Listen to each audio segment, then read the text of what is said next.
Josh Chamblin. He's the owner of Capital City Barbell. I think he opened it up in 2015. Yeah, September 2015. Awesome. And best gym in Tallahassee, which is saying a lot because we've got some great gyms here. Cool, man. I appreciate that. Absolutely. So how do you find your way into a weight room? I guess I started lifting a little bit or being interested in lifting when I was like 12 or 13. So maybe in middle school, kind of had access a little bit to some weights. And at some point, my family got some weights set up at the house. And so I kind of started learning how to lift then. And then I guess just pretty much lifted off and on through high school. And it wasn't really till I was like 25 that I got into powerlifting, which was like 2010, I think. Okay, that would have been when that was probably like the Pete Rubish era, like Dan Green, those kinds of guys, Right. right? Yeah, back then there it was like probably before Instagram. Instagram was maybe like 2012 or 13 or 14 or so. So like uh before Instagram, there wasn't much connectivity with lifters and like being able to see a whole lot other than YouTube. And yeah, so the YouTube videos back then, the powerlifting was like a lot of Stan Efferding kind of people, Mark Yeah. Bell, and there wasn't this youthful movement that's taking place now where you got so many like 20, 25-year olds lifting, and they put all their lifts on social media. Every single Different, one, every warm everyone. up, yeah. But I mean, Um, the talent pool it seems like has really deepened. I lifted for a few years in college. I did a meet. I was really weak, but just the standard of what was good back then, and like I was in college from 2012 to 2016.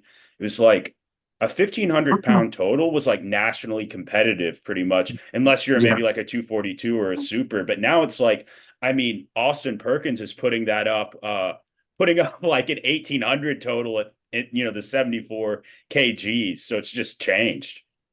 yeah. The sport has gotten pretty insane, and the competitiveness amongst the like smaller people, the like kind of 150 to 200 pound person, they've became extraordinarily strong. I guess the efficiency of movement and the amount of time it's taken people to get strong is just kind of quick, because it's not uncommon to see uh, you know smaller lifters 20 years old that are like as strong as whoever the top lifters were, respectively in their weight classes like 10 years ago.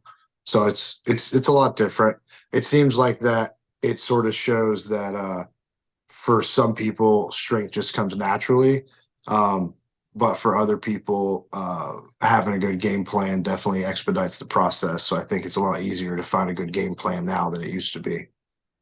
Yeah, a lot of accessibility. I mean, YouTube, and just the kind of level of online coaching has really grown. And there's so many great people out there. I know Joey Franzo, like Joey Flex, and a lot of Yeah. those top USAPL guys coach too. So Yeah. Yeah. I think that even like Evan at the gym, as young as he is, has really shown out to be a good coach at CCB. And I think it's just because there's so much information out there, and he's intelligent enough to look at it and discern like what he needs and what he doesn't need and then apply it. But it's wild to me that, that's a new thing, finding like a young new coach who's responsible and able to discern what's the good stuff to give the clients and what's not, uh, so quick is really cool, because I feel like that for the longest time I kind of see the opposite of that, where it's like you do one powerlifting meet, you do, one bodybuilding show, like whatever it is, but your purpose of even doing the thing is so that you can coach or whatever, make money off of it, I guess. So it's cool to see people that aren't so focused on that, and they're just focused on giving out, quality programming and coaching. absolutely. So for you, when you were coming into the sport at 25, I think you said, what kinds of programming were you gravitating towards? I think you mentioned super training. So was that a big Yeah, influence on you? the yeah, back then I don't remember like what all kind of stuff was even really out when I immediately got into it and started looking, but actually Jim Windler's 531 was really I read a friend of mine had that book and offered it to me to read, and so I checked it out and I read it in a day. It's like a 100-page book maybe, and that kind of like turned me from powerlifting to one. I mean, excuse me, from bodybuilding style training to wanting to do more powerlifting style training, and so I started doing 531 Jim Windler back then, and I want to say that's all I really did for a long time, and liked it a lot, recovered from it well, got stronger. And then I started doing more of a DUP style training with higher frequency and got stronger pretty quick. But then within a couple of years, whenever my strength in my squat started to kind of peak out, my body seemed to no longer have the like resiliency to do it. And I kind of, in hindsight, think that I neglected doing a lot of other exercises that I probably should have been doing to keep myself healthy, you know. So want to keep a nice blend of exercise selection in there. I feel like I got a little too focused on the big three, and Yeah. yeah. So now So my training is predominantly not big three. You know, I'm mostly just trying to move around better. gotcha. But I still see you in there with Shane benching real heavy. I mean, I'm pretty sure I saw you Yeah. putting up 400 for a couple reps the other day. But I'm probably not that heavy. But yeah, I'm trying to lift, but you know, it's just whenever I can't do all three lifts and try hard at all three, it's sort of like just saps my like desire to want to really get after powerlifting, because whenever I'm only able to be hyper focused on one, I probably progress with it, but I guess I just don't feel as committed to that style of training, you know. So like right now, I don't even have like any sort of bench program or anything I'm on. I'm kind of just like showing up every few days and just shooting from the hip a little. But maybe after a while, I get some more consistency and start some sort of progression. Has it been freeing to take that period where you're just kind of winging it? Oh yeah, I like really enjoy my training. That's awesome. Yeah, I mean, that's really the goal, right? it should be. Yeah. So my goal is just like look good, feel good, move good type thing. And I every now and then I'll catch myself getting hyper focused on outcomes of like strength performance or whatever, and it'll make it where it's like, oh, if I can't do this weight set rep, whatever, then I kind of convince myself I'm having like a bad day or whatever. So I just try to avoid putting myself in those spots or like thinking about that so I can enjoy my training, because it's really nice to go in there and just like whatever it is you're doing, hopefully it's working, but you're also enjoying it and having fun. That's a good feeling. Absolutely. So if you could uh turn back the clock and you're at that point where you're kind of peak strength and maybe your elbows and shoulders are getting to you from low bar, you mentioned you'd have done some more kind of variety in your accessories. What would be like the main accessories you give yourself to kind of avoid maybe some of the elbow pain or whatever pain you were having, and also just, strengthen those main three Yeah. movements? Yeah, I've never completely figured out like shoulder health to the point, or exercise selection to the point where I have a great gift of an exercise to speak of. But like overall, I'm just trying to hit some loading in a lot of different planes and create a lot of different movement and just sort of go with whatever feels good. When it comes to my shoulder and pecs and lats, it's like if it feels like it needs to be stretched, I just stretch it, you know. Or if something feels wonky or achy, I just try to load it in a way that I can sort of recruit, you know, get a little bit of blood flow in there. It typically alleviates whatever discomfort I have. Regret as far as or an exercise I wish I would have done, you know, when I was maybe stronger in squatting. I guess I feel like that I focused so much on the movement, I allowed myself to fall into some poor movement patterns, or patterns where like I'm just not getting quite the contraction I'm wanting to get, maybe like in my glutes, or like my adductors are overstrained, or etc. So I feel like that back then I probably should have just slowed down and tried to focus on making sure that I'm more stable in my movement. And specifically just trying to keep my hips and adductors and everything a little more pliable, and flexibility, mobility a little bit better than I did. because I guess I thought that since I was somewhat athletic and could move well enough to like hit a deep squat, whatever, that all I really needed to do was like those things. But I feel like me neglecting putting myself under load in different postures and everything would have been beneficial for me. So, and I see in your training, it seems like you do a diverse selection exercises and you manage to still go hard at a lot of stuff. And for me, I just lacked that diversity back then. And now I have a lot more diversity. I do a lot of strange exercises I never thought I'd do. Yeah. Like, what's the weirdest kind of shit where if I walked into the gym and saw you, you'd be a little embarrassed, like Oh as far as man. a weird exercise? Um, well, I don't know. I mean, I guess I'm always just sort of trying to like stretch one way or another, just get my hips loose or stuff. So maybe I sort of every now and then will go through like a little yoga flow sort of deal. So it's a little awkward and embarrassing sometimes to do publicly, but no shame. Sure. Absolutely not, especially when you're the gym owner, you There you know. go. Yeah, you could be doing ballet in there and who's going to say anything, right? That'd probably be helpful. Yeah, I know. I remember Pumping Iron, there's that whole scene. And I mean, it may Right. have been It's set up for the flexing. documentary, but Arnold's, they're doing the ballet. Right. Yeah, Yeah. that was clutch. Absolutely. Yeah, well, I went through a phase with the neck harness, which I actually put in the bin over there by the cables, but like when Yeah. somebody walked in, I was always like, this looks so stupid. It almost Yeah. made me want to stop. Did you feel like you got much benefit from it? Well, From using it? Willow, my fiance, got me this necklace and like it no longer fit. So I thought I had to be getting some neck gains.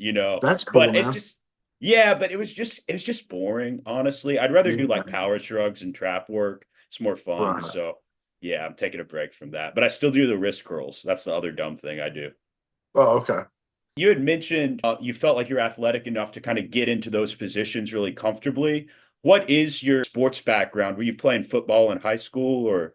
Yeah, I just played baseball and football from the time I was like I probably started baseball first, like five or so, and just played off and on throughout like middle school, high school age, and then at that point quit though. I didn't play really any sports after high school other than just lifting and powerlifting. Okay. Did you go to Florida State? Yeah, I did. I have a degree in exercise science from Florida State. Okay, great. That's an incredible program over there.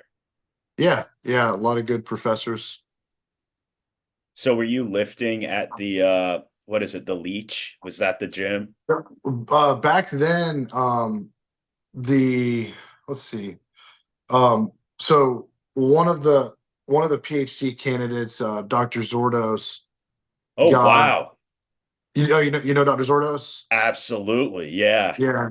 So him and Jordan Burke founded the weightlifting club at FSU in like probably 2007 maybe or something like that. I can't recall exactly. I think 2007. And that could be wrong. I don't remember. Anyway, so they founded the club, and at some point they allocated this little space in the Swanee building, like beside or underneath the dining hall, and they called it the Muscle Lab. So for at least like 2 years, maybe even 3 years, we all trained there, and it was literally just it was one room at on campus with like tile flooring and stuff. It wasn't anything like a gymnasium deal, and we just had maybe I think three power racks, like one platform in the middle of the room, and two benches. And it was all pretty like low grade equipment, but it was just stuff the school had like left over here and there. So Zourdos threw that together, and that was where I trained. Most of the time, I was at FSU. Mhm. So was kind of interacting with Zourdos what got you down the powerlifting path?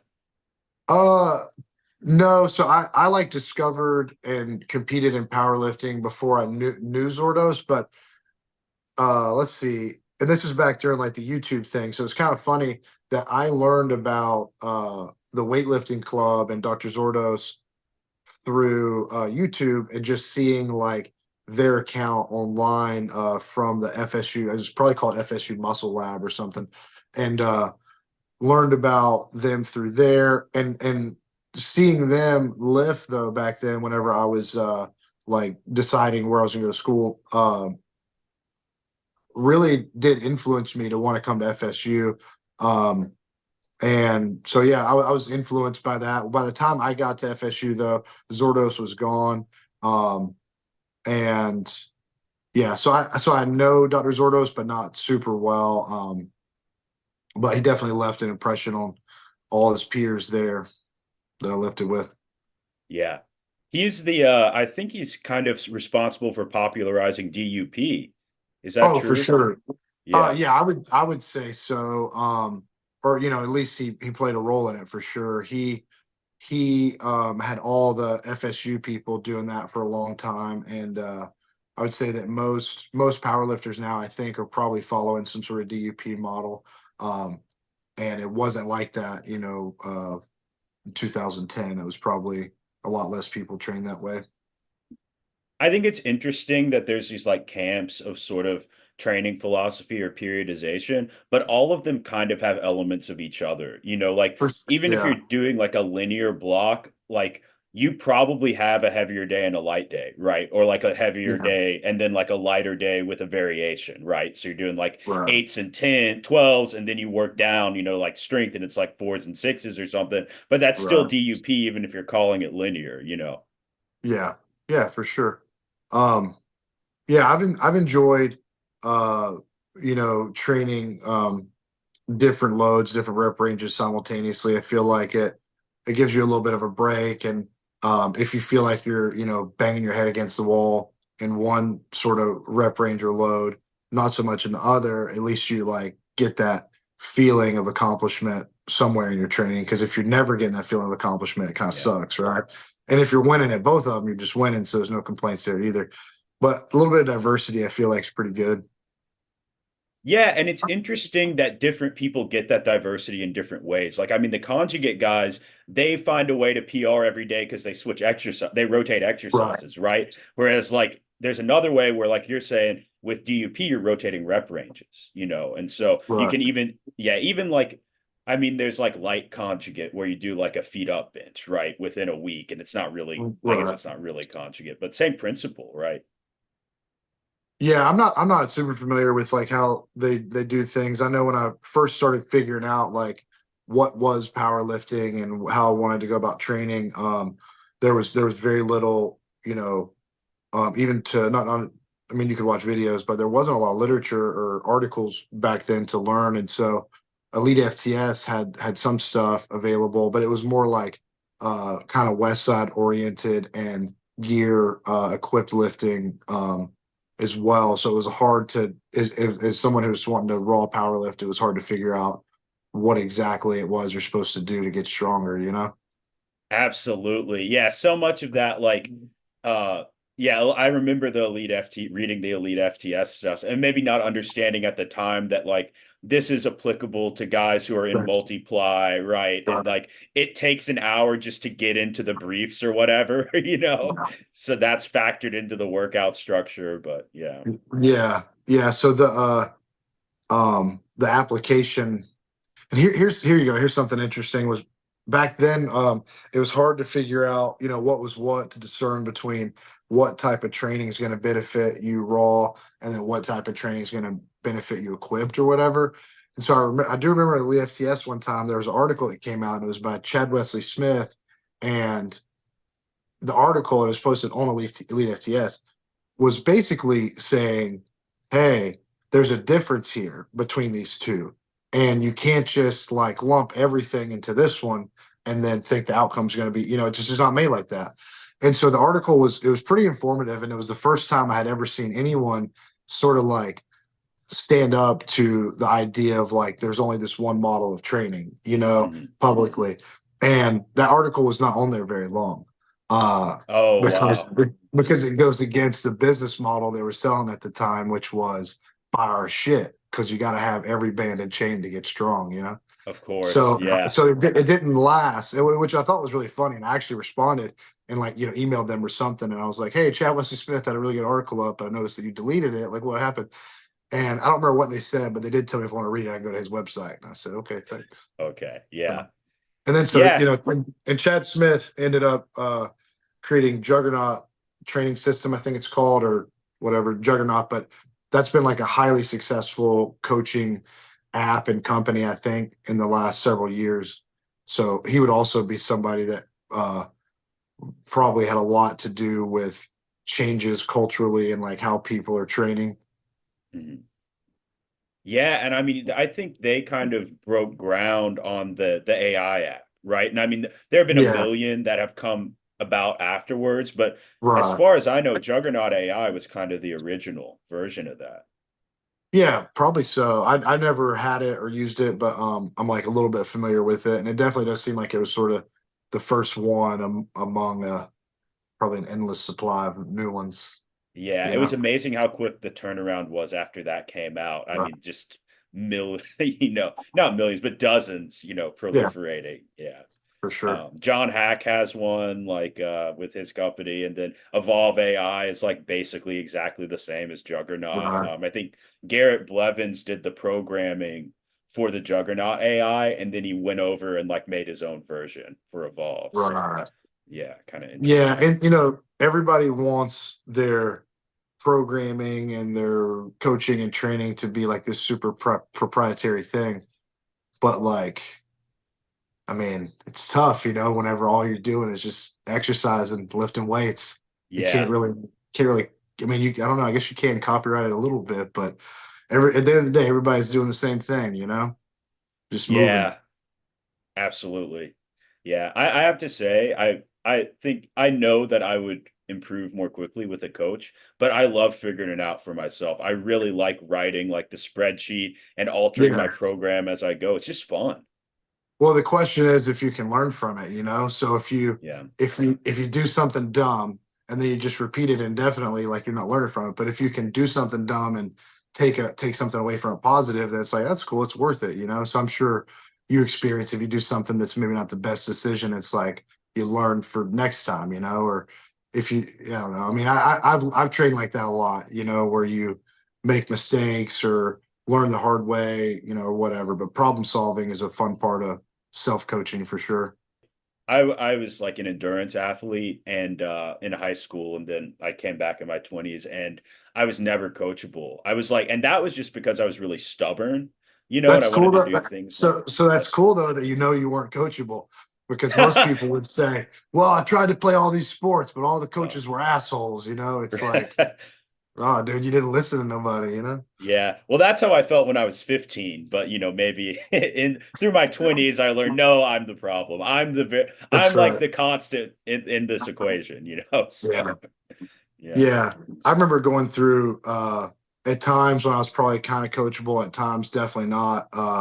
But looking back, um, man, if you are in a spot where you're young and you're healthy and you have a chance to play a sport and you have access to a good coach, like in hindsight, that's a hell of an opportunity. Yeah. But Yeah. when you're a kid, you might not really notice it so much. Yeah, for sure. I see Eric Altman in there coaching a lot of people and Yeah. very successfully. And I actually am curious, did you grow up with Eric?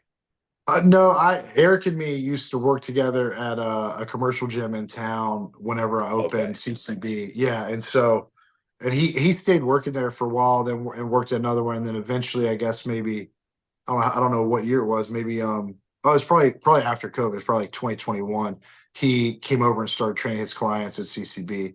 Um, but yeah, so known Eric since like 2014 or so. So was he involved in you putting together the gym?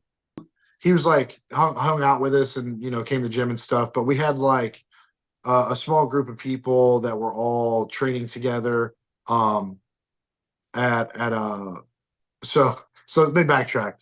So when we worked together at this commercial gym, I was able to allocate this small little room space. It was like probably like 200 square feet or something. It was nothing. And we threw some racks in there and like platforms, and we had a little area to power lift. And so as I was working at this gym and I had a lot of clients, I was like a full time trainer, and it was a good time. It was fun. But one day I'm informed, not from like a higher up, but just like a coworker, that the area we have with our weights and stuff in it, that we're going to lose it, that they're going to sublease it out to do something else with, or whatever, you know.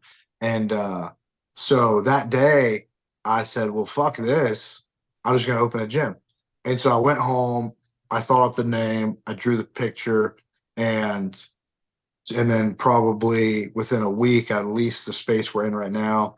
And then within another couple days, like probably the day I leased the space, I spent like every dollar I had on equipment, which was like not very many dollars. And then yeah, quit my other job, and then that was that. But as far as like building it out, um, we had a good core group of people that all trained with us back then, and a lot of them were involved in that. And it was like a maybe took like 30 to 30 45 days or something, to get it ready once we leased it. um, but yeah, it looked a lot different back then. It was very bare and a lot cleaner. It's got a lot of personality now. And you just put it, I mean, you kind of renovated pretty heavily a few months ago. Um, Yeah, put in that turf and stuff. yeah, that's a ballsy move to go. We don't have this space. I got this equipment. I got to put it somewhere. Fuck it. I'm going to open a gym. Like, take me through your mindset there. Cause I mean, like you said, you kind of put everything into it, right? So, Yeah, I guess I mean, it's just one of those things where like I didn't have like a plan of action. I didn't have something that I was trying to accomplish or do. I was just riding this wave of life, and I didn't like my boss, and I got frustrated, you know, with the job here and there, like whatever. And then when I realized, I guess, that that one thing that I had that I liked about that job was going to go away, then it was like, well, I have to make a change. And what change can I make, you know? And so obviously one change would just be like try to find a job somewhere else, right? But I guess in my mind at that time, I just had so little that I was like working towards or doing, that I felt like I needed probably something to do. And also, if I failed, I really just didn't care, you know? So yeah, it's just like a fuck it, whatever, let's just do it, you know? that's awesome. I mean, there's a lot of ways that that could shake out, but it seems like it's shaking out well. Yeah, it's been cool. Yeah, it's, you know, yeah, you can definitely open and close a business really quick. Um, I guess the primary key to our longevity thus far has just been, you know, trying to keep overhead as low as you can, because at the end of the day, the amount of revenue that comes into a small, you know, powerlifting gym is pretty small compared to, you know, a larger commercial gym. Um, but yeah, keep your overhead low and just like listen to the people and try to make them happy, you know? Absolutely. Well, it's clear you've got a lot of loyal members there, and I think you've Yeah. built, it seems like you've built a good connection with FSU's kind of powerlifting team and the weightlifting club, right? Right. Yeah. Yeah. Was a member of the weightlifting club when I was in school, and have helped or been involved with them ever since on a lot of different levels. So yeah, a lot of history. Um, Super happy about that relationship, and I guess I'm not sure if Brian or Evan or or I don't know. I know they had a vote recently. I'm not sure the outcome of all that, but Brian either is or has been president, but he's done a really good job with weightlifting. Um, and I don't know what they have coming up for this next year as far as who's in charge, but they've done a really good job. They had a big showing at collegiate nationals recently in Atlanta. So yeah, club's doing really well. Happy to have them around. Yeah, and I mean you host pretty regular competitions over there. So how did you find your way into that? Because I think you organize the events kind of all yourself. Yeah, so when I started powerlifting, there there was only probably really like the USAPL in Florida, and then like when I started, I don't think the USPA was in Florida, or maybe just starting. But then there was maybe one or two small feds, like something called like 100% Raw or something. But those federations would have one meet in one state, one year. Like they weren't really it was hard to find a meet, right? Yeah. But the USAPL is a little bit easier, so I chose the USAPL as the federation that I went with. And back then, there weren't very many meets, and a lot of them were in Orlando or south of Orlando. And so the first meet I did though was actually at FAMU in Tallahassee, and that was 2011. And the meet went really well. I had a lot of fun, and um, I guess the first USAPL meet I hosted was probably 2016, but it might have even been 2017. And Robert Keller, who was the USAPL state chair then, he came up and hosted, and I kind of like worked with him on it. And then I want to say the next year, maybe Arian Kamisi came up and did the same thing. And then the third year, I took over, and I've been hosting that CCB championship annually since then. So this year was our I think eighth is CCB 8 in March. Um, so yeah, that was how I started though, was that meet. And then since then I've added in the state collegiate meet, which was in Jacksonville last November, and it'll be in Tampa this November. And then I also added in what we call the Florida Man Classic Right. at the gym, and that's July 27th this year. Yeah, so for our adoring listeners, of which there are not that many yet, but sign up, man, if you're in the area, right? Yeah, Yeah. it's a fun first meet for somebody to do, or any any local person. But when I say first meet, just meaning like it's smaller, it should be low stress. You'll you know if you're a little bit nervous about lifting, you're not the only one. There's gonna be more people there nervous too. So it's a a good first meet. As to where if you tried to go to maybe like a larger meet or whatever that you're going to have a little bit more competitiveness at. Sometimes it could feel overwhelming for somebody at their first meet, like if they went to a state championship or so with like 150 lifters versus like 30 or 40, could be a little overwhelming. Yeah, no, that makes a lot of sense. My first meet, I guess my only meet was in this tiny podunk North Carolina town, like 3 hours from anything, in some school Right. gymnasium. And I just remember there were a bunch of people who were way stronger than I thought it was possible to be. Like my Yeah. conception of just what was strong was from the college weight room, right? And it's like, oh no, Right. there's yeah, Yeah. I tell you, my perception of strength has changed a lot in the last few years because the amount of people that we're seeing that you can see on like Instagram or whatever that are doing, like whether it's like the smaller guys who are doing like a full range of motion 400 plus bench, or if it's just the fact that all these monster dudes are pulling like 800 plus. But the how strong people are has really gotten crazy. And you're talking about totals and what was competitive 10 years ago, what's competitive now. I don't know like the numbers on what was and what is now, but visually you can just see it. It's palpable. You can touch it a little bit. It's pretty interesting to, especially if you go to a high level meet, you'll be amazed quickly by a lot of people. yeah. And I mean, we've got several of them in the gym, I mean, Shane Hunt Yeah. trains there. And I'm curious, like, when did he show up? And was he already just really strong first day walking in? That's funny. So back in the YouTube, I like this story a lot. Back in the YouTube days, uh, you know, there wasn't just like tons of connection, I don't think, the way there is now in the community of strength sport. But back then there was this kid. I don't remember what his handle was. It's probably Shane Hunt or just Hunt something, whatever. But anyway, there was this kid who he was just squatting in this commercial gym like 500 pounds every day, and he's the kind of guy that's going 14 years old, 500 pounds, or whatever. And so I see this kid, and I'm watching, and I'm just like, man, this is crazy. This kid's so strong.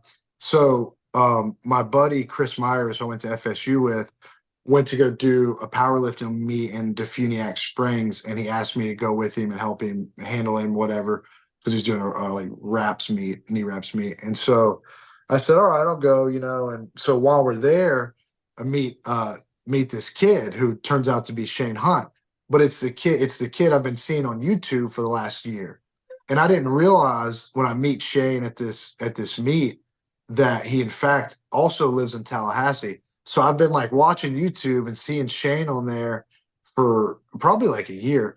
And then I go to this meet and he's there, and so I meet him and stuff. And I guess we probably became friends on Facebook or something. And so we started like becoming friends and training together back then. That was probably like 2013 or so. But I remember he's like, he was too young to drive. And so whenever he'd come somewhere and meet me to train, his dad would drop him off or just come with him. And but that was a different time. I guess he was probably 14 back then. But yeah, so when I opened the gym in 2015, Shane was one of the first people there, and he was one of my employees also at some point. Yeah, so known him for a while. Yeah, that's crazy. It's so funny that it took that long to realize you're in the same spot, It you was just know. so different back then. He was training at a gym called American Fitness, which no, I've never even heard of that, and it's Yeah. in the north part of town, in like Killarn near, whatever roads up there. And it's just this like little small family owned, probably commercial gym near his house. And so he would, whatever, go there and train in the morning. Um, and an interesting little caveat of that story is that he was using fake weights the whole time. Are That you the serious? not They weren't Like fake, not but the knowingly though. unknowingly, yeah, the plates they had were something like he'll you have to ask him when you talk to him, Oh, but um they were like anywhere from 2 to 5 pounds off or something. Him and I okay. don't think agree on what they're off, but he kept I think me and him might have figured this out together. Uh he kept going to like he went to like a meet or two and like wasn't able to do things he was able to do in the gym. And then he came with me to the muscle lab when we trained on campus, and he like missed a 500 squat or something like that. And it was like he's hitting, he's easily hitting these weights, or he's trying to bench 330 or do whatever it was, but he's just like missing or can't do it. And it's weird because it's like I'm seeing this kid on YouTube and he's just crushing it, and he's kind of lifting beside me and he's like not doing it. And so I don't remember how this goes as far as like how he figured it out, but he eventually weighed those plates and they were off. So he squatted probably like, I don't know what his best squat was, but probably close to 600 pounds in that commercial gym. But I think we figured out it was closer to like 550 or 560 or so. But whenever he first started training, that kind of like messed him up in a couple meets.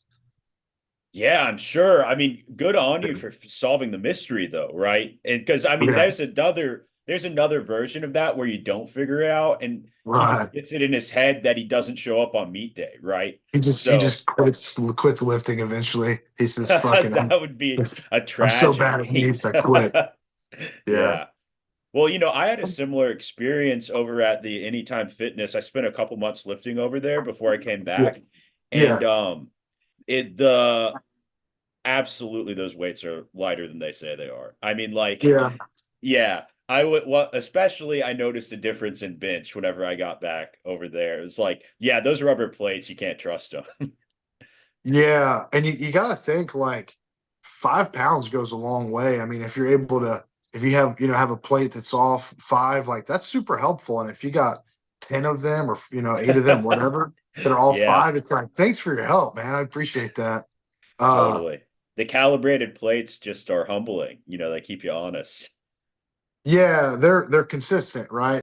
Yeah, they're very consistent. One thing I've like about those plates is that with pound plates over the years of being, like fascinated or, overwhelmed or scared or whatever it is over these different loads and stuff, and thinking that like this is what's heavy or this isn't, can really Right. create some roadblocks in your mind. And so I've found that since the majority of my training life and history has been with pound plates, that whenever I do go through a training cycle where I'm focused on I'll using only kilo plates, that it tends to help me a little bit because like I don't really have nothing resonates if you say like 160, 180, I'm not, it doesn't really like it doesn't have a shock factor, you know. But sometimes with the pound plates, I'd feel that way.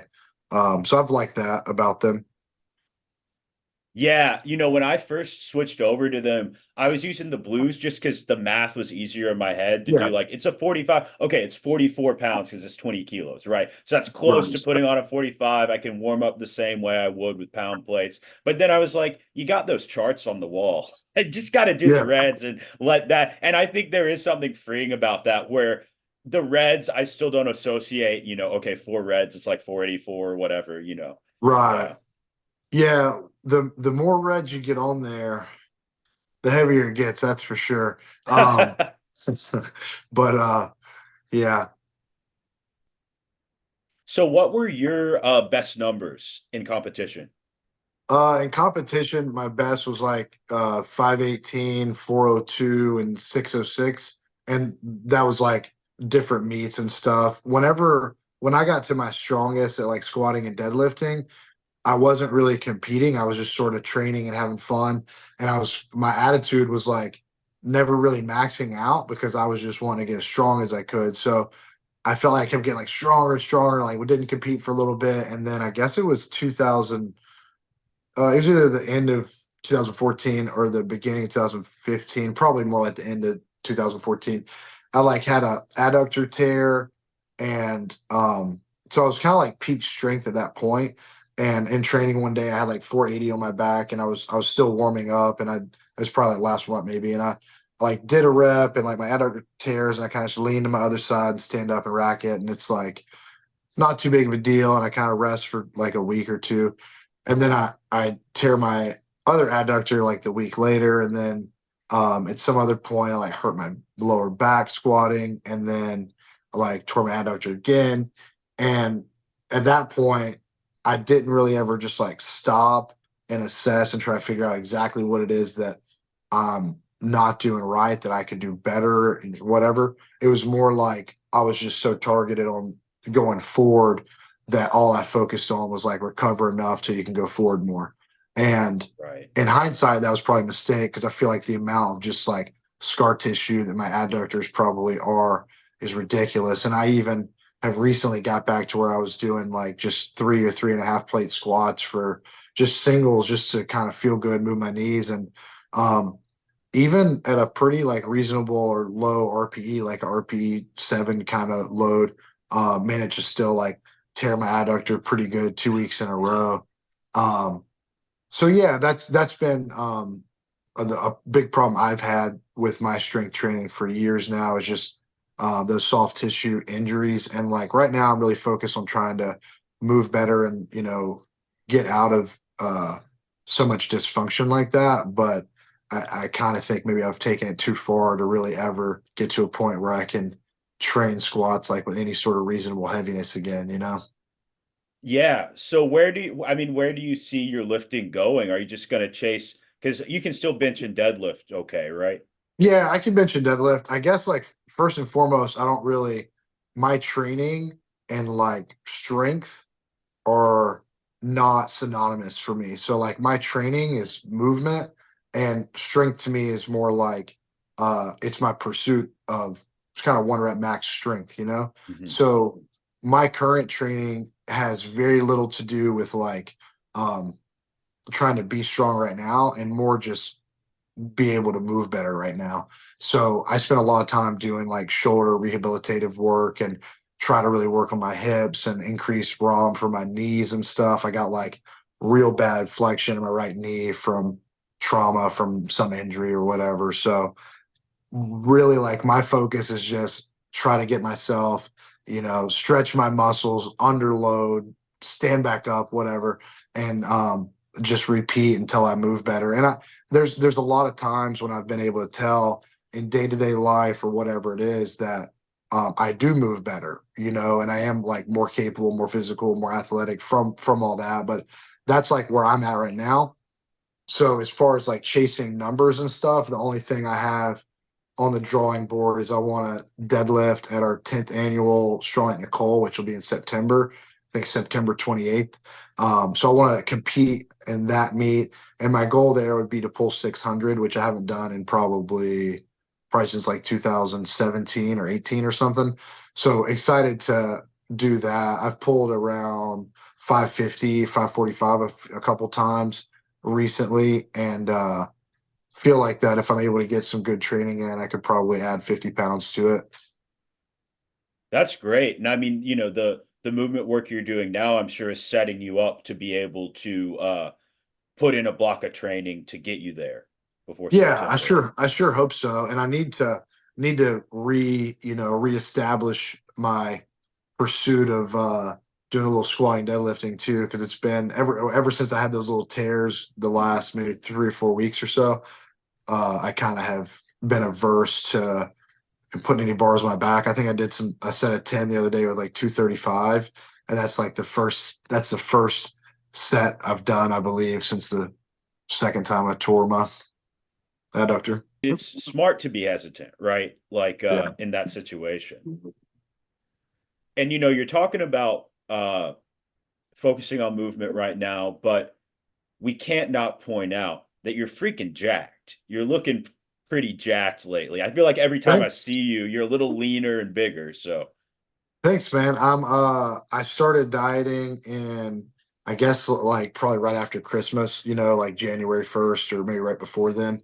And I went from roughly the high end would be like 255 high body weight to now like 225 low body weight. So I haven't gotten bigger. I've just created illusions. right. Yeah. Like Frank Zane or, Lee Labrada, they were like 160 or something on stage, right? And they looked huge because of the Yeah, proportions. right. Yeah. Yeah, so I mean my like strength is down a good bit. Like I did 341 yesterday for 6 on bench, and like when I was 250 in training, I was able to do like sets of 10 with that weight, like multiple sets, and probably a lot Yeah. easier too. So a lot of strength kind of leak out, but also too my lot smaller, like a lot less fat everywhere, and so a lot thinner. So my range of motion, my elbows are tracking further.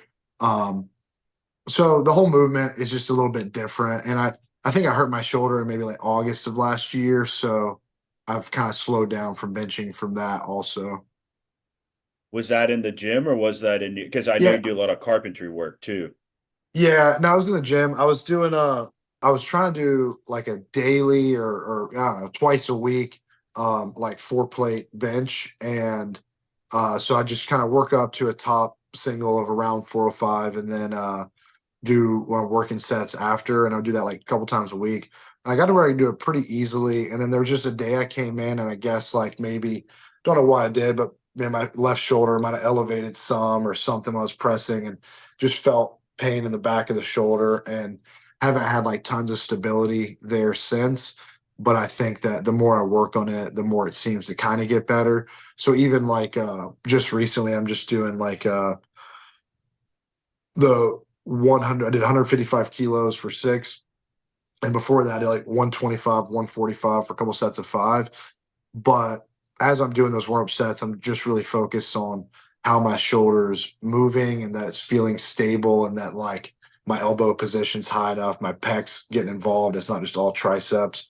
um, but that awareness of how I'm moving and what is creating tension is probably pretty good for me to create stability there, just more mindfulness about my movement. Yeah, and that sounds like something that maybe has been a transition for you from the 2011, 2015 powerlifting days. Yeah, yeah, right. So um, I was always very much focused on the overall movement versus like all the nuances inside of it. And I've never been the kind of person that's like, oh, you're doing this one thing bad, stop everything, don't do anything. But I've also never been the kind of person that's like gonna let that one bad thing that's super visible slide forever either. Mhm. Um, so anyway, I try to assess, work on, do things right, but sometimes probably let a little slop stay in too long. Yeah, yeah, I find that I can get away with less and less of that in any aspect of my life now that I'm Right. 30. It's like Yeah. there's a quick pivot for me. Right. Yeah. Even one thing I started doing. recently or the last year that's been really beneficial for me and something I need to stay up on is um just utilizing the stationary bike as like a warm up, you know. So for me, I got a lot of knee issues and I got a lot of asymmetry and some, you know, what's firing, what's not. And I'll just set the bike on a pretty low setting to where my knees are tracking up pretty high and my quads are just staying constantly under tension. And I'll sit there 5 or 10 minutes and just kind of tread away.